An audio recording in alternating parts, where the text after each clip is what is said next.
Hi guys, welcome and welcome back to my channel, The Mom Spot by Jyoti. So guys, in today's video, we are going to talk about the post-delivery care, not for baby, it's for the new mommy. So baby की care तो बहुत important है ही, but साथ साथ जो new mom होती है उनको भी अपनी बहुत ज़्यादा केयर की ज़रूरत होती है, क्योंकि जो इनिशियल फेस होता है पोस्ट डिलीवरी वो बहुत ज़्यादा क्रूशियल होता है न्यू मॉम के लिए, उनकी रिकवरी के लिए। तो उस टाइम पे आपको कुछ जो चीज़ें हैं उन बातों को अपने ध्यान में रखना है एंड उसके अकॉर्डिंग आपको अपनी केयर करके लेनी है, क्योंकि अगर आप अपनी केयर नहीं करोगे तो आगे जाके आपको बहुत ज़्यादा पछताना पड़ सकता है, आपको बहुत सारे हेल्थ इश्यूज हो सकते हैं। तो ये मैं आज आप लोगों के साथ में कुछ पॉइंट शेयर करने वाली हूँ जिनको आपको कंसीडर करना है अगर आपकी डिलीवरी हुई है। तो पोस्ट डिलीवरी इन सारी चीज़ों को आपको ध्यान से फॉलो करना है ताकि आप जल्दी से जल्दी रिकवरी कर पाएँ एंड अपने न्यू बॉर्न बेबी को अच्छे से टाइम दे पाएँ, उसकी अच्छे से केयर भी कर पाएँ। So without wasting time let's begin our video. जो सबसे पहला पॉइंट है जो मैं आप लोगों के साथ में डिस्कस करने वाली हूँ वो है कि जब आपकी डिलीवरी होती है उसके बाद इनिशियल फ्यू मंथ्स लाइक कहते हैं कि 1.5 मंथ या सवा मंथ आपको जो है वो जीरे एंड अजवाइन का पानी लेना है। तो ये जो पानी है ये आपको बहुत ज़्यादा हेल्प करता है, आपको इससे बॉडी में ठंडक मिलती है एंड आपको कॉन्स्टिपेशन वगैरह की प्रॉब्लम नहीं होती है जीरे की वजह से, अजवाइन की वजह से।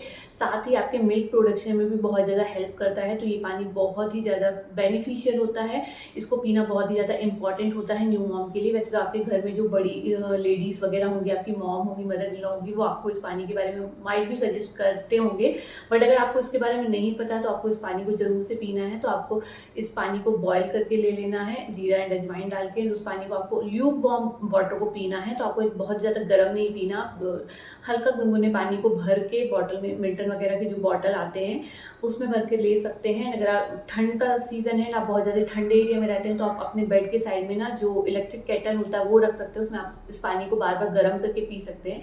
एंड अगर समर का सीज़न चल रहा है तो फिर आप क्या कर सकते हैं, इस पानी को अगर आप गर्म पानी नहीं पी पा रहे हैं, ऑब्वियसली समर के सीज़न में आप जो है गुनगुना पानी भी नहीं पी पाओगे, तो उस कंडीशन में क्या कर सकते हो, आप इस पानी को बॉयल करके ले लिया, अच्छे से ठंडा कर लिया छान के, और उसके बाद भर के आप इसे नॉर्मल पी सकते हो समर के सीज़न में। तो इस तरीके से आपको ये जो पानी है वो आपके इनिशियल सवा मंथ में ज़रूर से पीना है, आपको बहुत ज़्यादा हेल्प करेगा आपके कॉन्स्टिपेशन एंड आपके मिल्क प्रोडक्शन के लिए। सो जो दूसरा पॉइंट है, आपको initial few months post delivery आपको बहुत ज़्यादा हेल्दी डाइट लेनी है।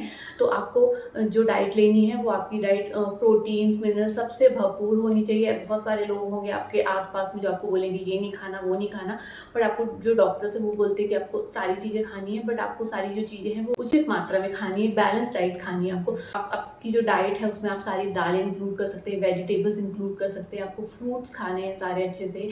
देन फिर आपको अगर समर वगैरह का सीज़न चल रहा है तो आप उस टाइम पे कर्ड ले सकते हैं, छाछ ले सकते हैं। तो आपको सारी चीज़ें खानी है, बस आपको ये करना है कि आपको जो बाहर का फूड होता है, जो जंक फूड होता है स्पेशली, वो इनिशियल मंथ्स में अवॉइड करना है, क्योंकि उससे आपको ना स्टमक में इश्यूज हो सकते हैं, उससे आपको आपका जो स्टमक है वो अपसेट हो सकता है। तो उस टाइम पे जो आपका रिकवरी पीरियड होता है तो उस टाइम पे आपको चीज़ों को हील करने में ज़्यादा टाइम लग जाता है।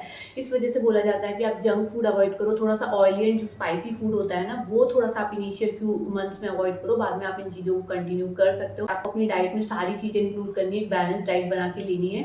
तो आप सारी चीज़ें खा सकते हो, ऐसा कुछ भी नहीं कि ये नहीं खाना वो नहीं खाना, आप सब चीज़ें खा सकते हो, बट आपको सब जो चीज़ें हैं वो लिमिटेड क्वांटिटी में खानी है, क्योंकि आपका इस टाइम पे रिकवरी पीरियड चल रहा है, आपका जो टमी है वो रिकवर हो रहा है, आपकी जो बॉडी है वो हील हो रही है। तो आप ऐसा माइट भी ऐसा हो सकता है कि कुछ चीज़ों को आपकी जो बॉडी है वो डाइजेस्ट ना कर पाए, इसलिए आपको क्या करना है कि सारी जो चीज़ें हैं वो थोड़ी थोड़ी क्वांटिटी में आप खा सकते हो। नेक्स्ट आपको क्या करना है, पोस्ट डिलीवरी आपको अपनी मालिश जरूर से करवा के लेनी है। अब चाहे तो आप अपनी मालिश जो है वो बाहर किसी से करवा के ले सकते हैं, लाइक अपने किसी मालिश वाली को लगा लिया रेगुलरली, या तो फिर आपके घर पे अगर आपकी मॉम है, मदर इन लॉ, कोई भी अगर आपकी मालिश कर देते हैं तो आप उनसे मालिश करवा सकते हैं, बट मालिश जरूर से करवा के लेनी। कई लोग बहुत ज़्यादा हेजिटेट होते हैं कि नहीं हमें मालिश नहीं करवानी, बट गाइस ट्रस्ट में अगर आप ये मालिश करवाओगे तो आपको बाद आगे जाके फ्यूचर में पछताना नहीं पड़ेगा, क्योंकि इस टाइम पे जो आपकी बॉडी है ना बहुत ज़्यादा वीक हो गई रहती है, क्योंकि आप 9 महीने प्रेगनेंसी पीरियड में होते हैं और उसके बाद जब बेबी बाहर आ जाता है तो बॉडी में बहुत सारे चेंजेस होते हैं, बहुत ज़्यादा हार्मोन का डिसबैलेंस होता है, आपको बहुत ज़्यादा बैक एक वगैरह का इशू आता है क्योंकि आपको बेबी को हर 2 घंटे के अंदर फीड कराना होता है बैठ के। एंड इनिशियल मंथ में जब जो न्यूबॉर्न बेबी होते हैं ना वो फीड लेने में टाइम लेते हैं, तो बेबी कई बार 40-50 मिनट तक एक फीड लेते हैं, तो आपको काफ़ी लॉन्ग टाइम तक बैठना पड़ता है, तो इस वजह से आपको बैक एक का इशू जो है वो बहुत ज़्यादा आता है। And body already recovery period में होती है, तो ये जो बैक एक होता है वो और ज़्यादा बढ़ जाता है। तो इसलिए आपको क्या करना है कि आपको मालिश ज़रूर से करवा के लेनी है, आप चाहे तो घर में किसी से करवा लो, चाहे बाहर वाले से करवा लो, बट आप ट्राई करो कि 1 से 2 महीना मिनिमम आप करवा के लो। आप चाहो तो 3, 4, 5 महीने तक भी अपनी मालिश करवा सकते हो, बट ये मालिश करवाना बहुत बहुत ज़्यादा इंपॉर्टेंट है। इससे आपकी जो मसल्स हैं वो मजबूत होती हैं, आपकी जो रिकवरी है वो जल्दी होती है। तो आपको आपके डॉक्टर से पूछ के ले लेना है। नॉर्मल डिलीवरी में तो आप तुरंत मतलब 2-4 दिन के बाद ही अपनी मालिश स्टार्ट करवा सकते हो, बट अगर आपकी सी सेक्शन डिलीवरी हुई है तो उस केस में आपको क्या करना है, आप अपने डॉक्टर से एडवाइस ले सकते हो कि आपको मालिश कब से स्टार्ट करवानी है। मैंने जो अपनी मालिश है वो 12 दिन के अंदर स्टार्ट करवा दी थी, तो जो टमी एरिया है उसको छोड़ के आप बाकी एरिया की मालिश करवा सकते हो। एक बार जैसे आपके जब स्टिचेस है वो हील हो जाते हैं, डॉक्टर जनरली बोलते हैं कि आफ्टर 1 मंथ आप अपने टमी एरिया की भी मसाज करवा के ले सकते हो। तो उसके पहले आपको टमी एरिया में मसाज नहीं करवानी, तो आप अपने डॉक्टर से एक बार डिस्कस कर सकते हो इस पॉइंट को, कब मालिश करवा के लेनी है, उसके अकॉर्डिंग ना आप अपनी मालिश जरूर से करवाओ। इससे आपको बहुत ज़्यादा हेल्प मिलेगी आपकी रिकवरी होने में, आपके मसल्स जो है वो स्ट्रॉन्ग होने में, एंड आपको जो भी बैक एक वगैरह के इशू राइट नाउ इस टाइम पे एंड फ्यूचर में आने वाला वो आपको नहीं होने वाला, अगर आप अपनी रेगुलरली अच्छे से मसाज करवा के लोगे पहले ही। पोस्ट डिलीवरी डॉक्टर्स आपको ना कुछ मेडिसिन प्रिस्क्राइब करते हैं। ये जो मेडिसिन होती हैं ये कैल्शियम मेडिसिन होती हैं, प्रोटीन पाउडर प्रिस्क्राइब करते हैं, आयरन, कैल्शियम, फॉलिक एसिड वगैरह, ये सारी मेडिसिन डॉक्टर आपको प्रिस्क्राइब करते हैं। तो ये मेडिसिन आपको जरूर से लेनी है, रेगुलरली लेनी है। बहुत सारे लोग क्या करते हैं, सोचते हैं कि चलो अब तो प्रेगनेंसी हो गई, अब इन मेडिसिन की क्या जरूरत है, तो वो बहुत ज़्यादा कैजुअली लेते हैं, मेडिसिन को टाइम पे नहीं लेते या लेना अवॉइड करते हैं, भूल जाते हैं लेना। तो आपको ऐसा बिल्कुल भी नहीं करना है। आपको जो सारी मेडिसिन डॉक्टर ने प्रिस्क्राइब की हुई हैं वो आपको टाइम पे लेनी है, रेगुलरली लेनी है। तो अपने डॉक्टर से विजिट में डिस्कस कर सकते हो कि मेडिसिन कब से स्टार्ट करनी है। लाइक मेरे डॉक्टर ने मुझे बोला था कि we will start your medicine after 1 month, तो 1 मंथ के बाद मेरी जो आयरन की मेडिसिन है, calcium and protein powder doctor ने स्टार्ट कर दिया था। तो आपके डॉक्टर से आपको डिस्कस करके लेना है। ये जो मेडिसिन है आपको ये रेगुलरली लेनी है, एंड डॉक्टर्स बोलते हैं कि 6 महीने तक लेनी है, या कई बार कुछ डॉक्टर्स जो होते हैं वो बोलते हैं कि जब तक आप बेबी को फीड करा रहे हो तब तक आपको ये मेडिसिन लेनी है। तो आप अपने डॉक्टर से डिस्कस करके ले सकते हो कि आपको ये मेडिसिन कब तक कंटिन्यू करनी है। ये मेडिसिन बहुत ज़्यादा इंपॉर्टेंट है आपकी हेल्थ के लिए, आपकी रिकवरी के लिए, क्योंकि आप जो बेबी को फीड कराओगे आपकी बॉडी का जो सारा प्रोटीन्स वगैरह हैं, वाइटामिन्स हैं, वो बेबी को जाएंगे। तो आपकी बॉडी में इन चीज़ों की कमी ना, इसके लिए आपको इन मेडिसिन को जरूर से लेना है।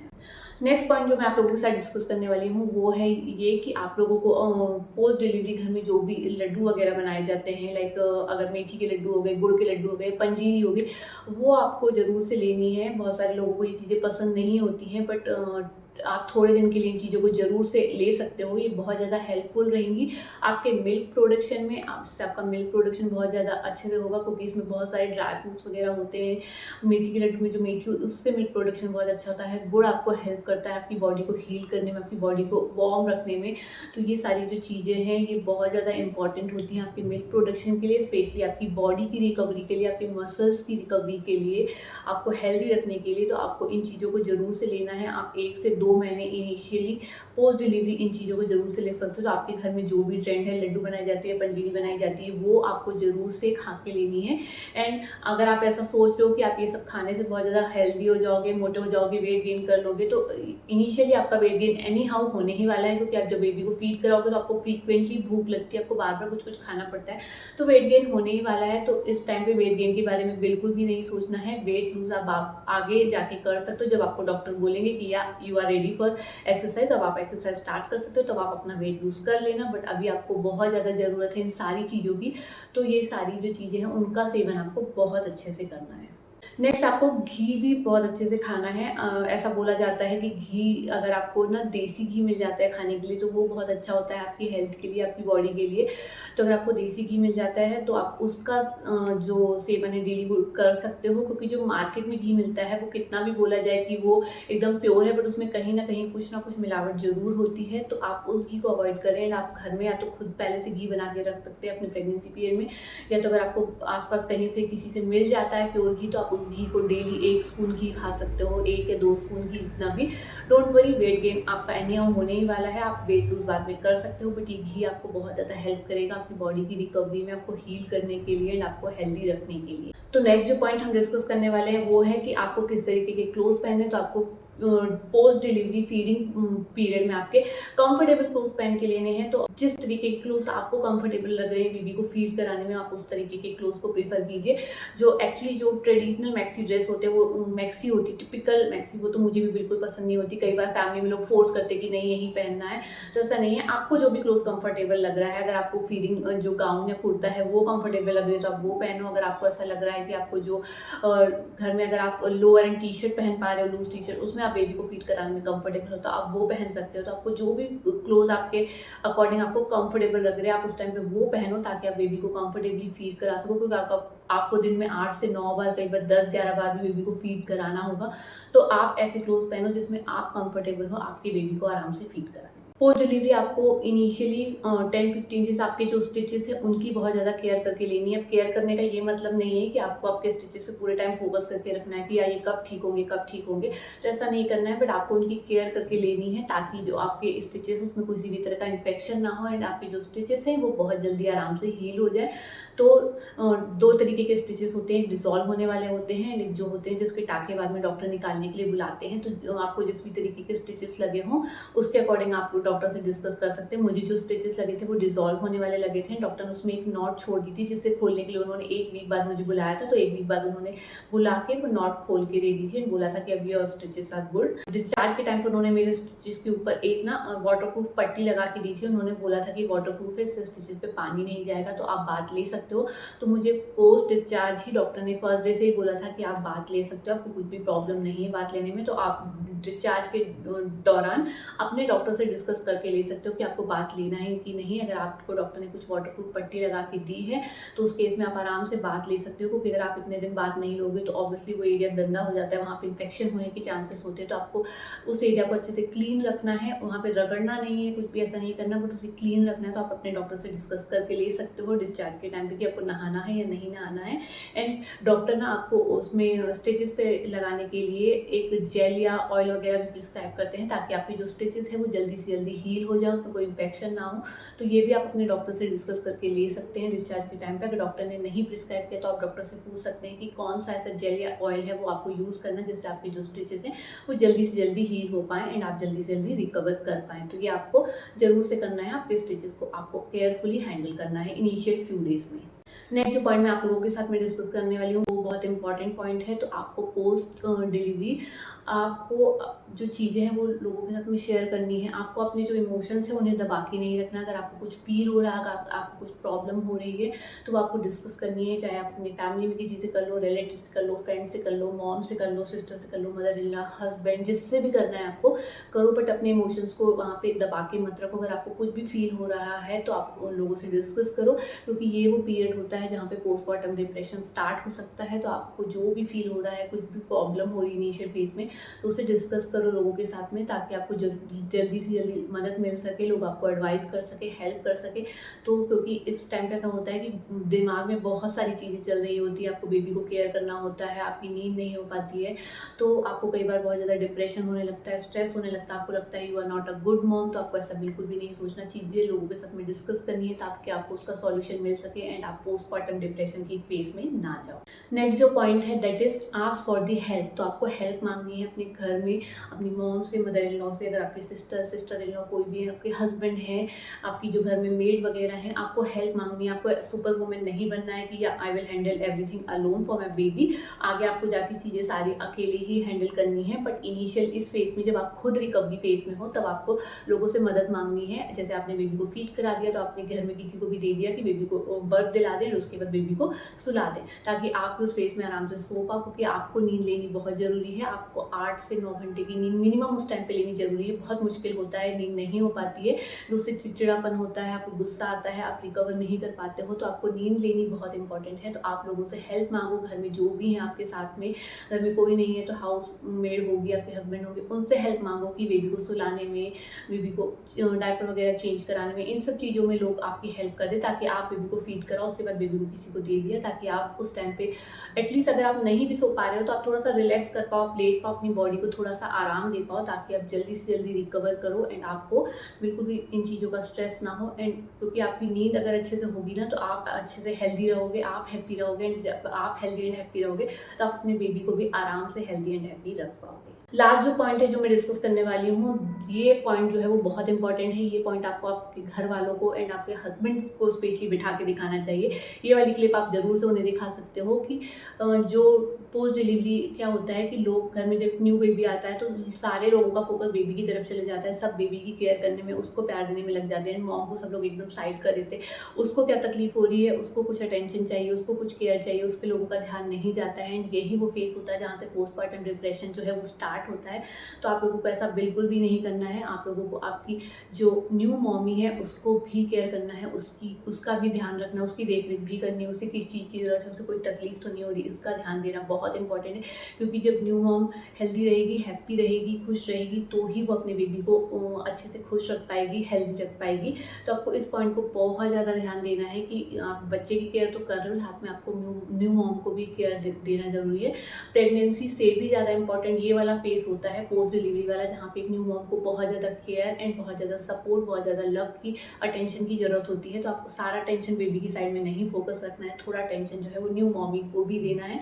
तो ये कई बार होता है जो हस्बैंड्स होते हैं, घर के जो फैमिली मेम्बर्स होते हैं, वो इन चीज़ों को ध्यान नहीं दे पाते, वो सारा टेंशन बेबी की साइड में कर देते हैं। उससे जो मॉम है वो एकदम साइड फील करने लगती है, उसको ऐसा लगता है कि मेरे ऊपर कोई ध्यान ही नहीं दे रहा है, एंड उसको बहुत ज़्यादा स्ट्रेस होने लगता है, डिप्रेशन होने लगता है, वो बहुत ज़्यादा इमोशनली वीक हो जाती है उस टाइम पे। तो आप लोगों को ऐसा बिल्कुल भी नहीं करना है। आपको जो न्यू मॉमी है उसको भी पूरा सपोर्ट देना है, उसकी भी अच्छे से केयर करनी है, उसे किस चीज़ की ज़रूरत है, क्या चाहिए क्या नहीं चाहिए, वो क्या फील कर रही है, वो आपको जानना बहुत ज़रूरी है। तो ये एक बहुत इंपॉर्टेंट पॉइंट है जो आप लोगों को उस टाइम पे इसका ध्यान रखना ज़रूरी है। तो ये वाली क्लिप आप अपने फैमिली मेम्बर को ज़रूर से दिखा सकते हैं, क्योंकि बहुत सारी फैमिलीज में ऐसा होता है कि मॉम को एकदम साइड कर दिया जाता है।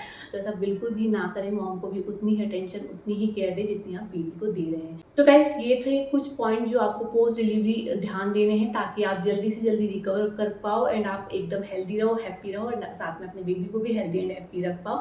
तो बस ये कुछ मेरे पॉइंट थे जिससे मैंने अपनी पोस्ट डिलीवरी फॉलो किया एंड या मैंने बहुत जल्दी रिकवर कर लिया। मुझे बिल्कुल भी ऐसा टाइम नहीं लगा कि मुझे बहुत ज़्यादा स्ट्रेस हो रहा है या मुझे बहुत ज़्यादा रिकवर होने में टाइम लग रहा है। मैंने बहुत ही फास्ट वे में रिकवर किया। तो ये जो पॉइंट्स है उसको आपको जरूर से फॉलो करना है। You can discuss this point with your friends and family who just gave the birth to a new born baby, या जो अभी प्रेग्नेंट है, जो जल्दी बेबी को डिलीवर करने वाले हैं, उनके साथ में भी आप इस वीडियो को शेयर कर सकते हैं। So that's it about today's video. We will soon meet you in our next video. तब तक के लिए keep watching the Mom Spot by Jyoti. Bye bye. Take care. See you soon.